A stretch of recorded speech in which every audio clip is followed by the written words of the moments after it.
कर्मदंड मराठी वर्त लढा सत्याचा चॅनल लाईक शेअर सबस्क्राईब करा। वृक्ष लागवड ही लोक चळवळ बनली पाहिजे। प्राध्यापक योगेश शर्मा। 1100 झाडांची विविध ठिकाणी लागवड करून संवर्धनाचा निर्णय। मुरुम। तारीख 25। समाजात सर्वत्र वृक्षरोपणाचा झपाटा चालू असतो। फोटो काढून झाला की वर्षभर त्या झाडाकडे कोणी पाहत नाही, हे बदलायला हवे। सध्या सर्वत्र मोठ्या प्रमाणात वृक्ष लागवड चालू आहे। लावलेल्या वृक्षाची देखभाल संवर्धन गरजेचे आहे, अन्यथा हा वृक्ष लागवडीचा कोरडा उत्सव वर्षानुवर्ष असाच होत राहील व त्यातून इच्छित उद्दिष्ट आपण साध्य करू शकणार नाही।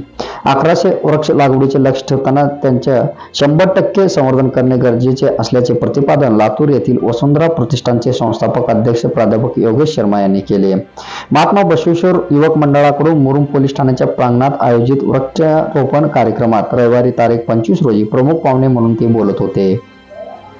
या कार्यक्रमाच्या अध्यक्षस्थानी पोलीस उपनिरीक्षक ज्ञानेश्वर गव्हाणे होते। यावेळी पोलीस उपनिरीक्षक नवनाथ गाडेकर, प्राध्यापक योगेश शर्मा, उपाध्यक्ष रामेश्वर बावळे, राहुल माशाळकर, उमेश बकार्डे, हरिदास निकामे, शिवानंद मुतकन्ना, दत्ता हुळमुजगे आदी उपस्थित होते। पुढे बोलताना प्राध्यापक शर्मा म्हणाले, वृक्ष लागवडीचा उपक्रम करताना त्यांच्या संवर्धनाला महत्त्व द्यायला हवे। वृक्षाच्या स्थानिक प्रजाती, फळझाडे, करंजासारखी दाट सावली देणाऱ्या झाडांना प्राधान्य दिले पाहिजे। या वृक्ष लागवडीच्या चळवळीला प्रत्यक्ष कृतीची जोड देऊन लोक चळवळ बनली तर त्याचे सकारात्मक परिणाम दिसतील। सर्व मान्यवरांच्या उपस्थितीत पोलीस ठाण्यांच्या परिसरात वृक्षारोपण करण्यात आले।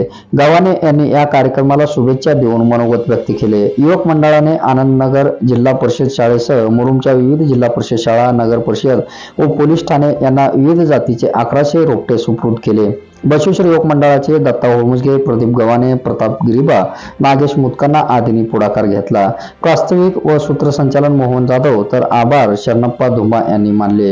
यावेळी वसुंधरा प्रतिष्ठान व महात्मा बसवेश्वर युवक मंडळाचे कार्यकर्ते बहुसंख्येने उपस्थित होते।